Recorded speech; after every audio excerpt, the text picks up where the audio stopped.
In this video, I'll share a few tips on how to avoid cutting yourself while whittling. I've seen a lot of comments recently on my channel about people accidentally cutting themselves or being worried about cutting themselves because this is a new hobby for them. So here's a few tips to avoid getting cuts on your hands. So if you're new to this hobby, I highly recommend getting a cut-resistant glove and wearing it on your non-dominant hand. You don't really have to worry about your dominant hand because that's what is holding the knife. The knife is very unlikely to slip onto these fingers, and personally I also just prefer holding the knife with my bare hands. I feel like that gives more control, but especially if you're a beginner, this is a very good idea. Or if you're working on something that's a little more hazardous, like a smaller piece. And that is exactly the reason why I also bought these gloves just yesterday, since for the first time in many years, I managed to cut myself, unfortunately. And there are levels to the cut resistance of different gloves. I figured that level C is enough for me because that'll be enough to avoid the minor slips that might make like a cut that's a millimeter deep or something. But I suggest you look more deeply into this on your own.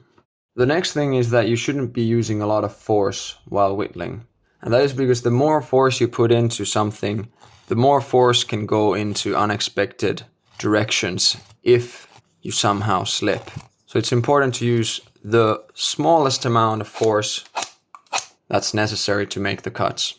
And the most important thing that affects that allows you to use the least amount of force, is keeping your knife sharp. That might seem counterintuitive, but a sharp knife allows you to make cuts very easily, and that makes slipping way less likely.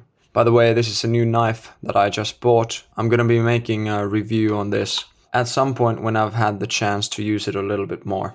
Another very important thing is using a piece of wood that you can comfortably hold on to. So, like I said, working on a smaller piece, something like this, that I can barely hold on to, is more hazardous, because that means that my fingers are closer to the blade when it's completely unnecessary. Sometimes you might even lose your grip on the piece of wood, and that might also cause some unexpected situations. One last thing is you should work with a knife that you can control, especially when it comes to more detailed stuff, like working with the tip of the blade.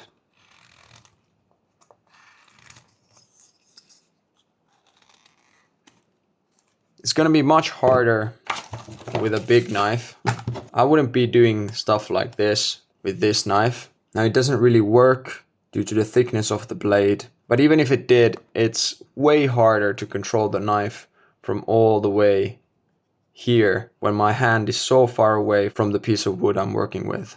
So for details, I recommend something with a 3 to 4 centimeter blade, and the handle should feel grippy. For me, this plastic handle is great, but I also like rubber handles, especially for rough shaping. Some people like wooden handles. The grip on those really depends on the finishing of the wood. But having a good grip on your knife is always way better and way safer than if you feel like the knife could slip out of your hand at any moment. Now, if you're looking for a knife, I made a review of this one. This is my favorite knife. You can check that video over here.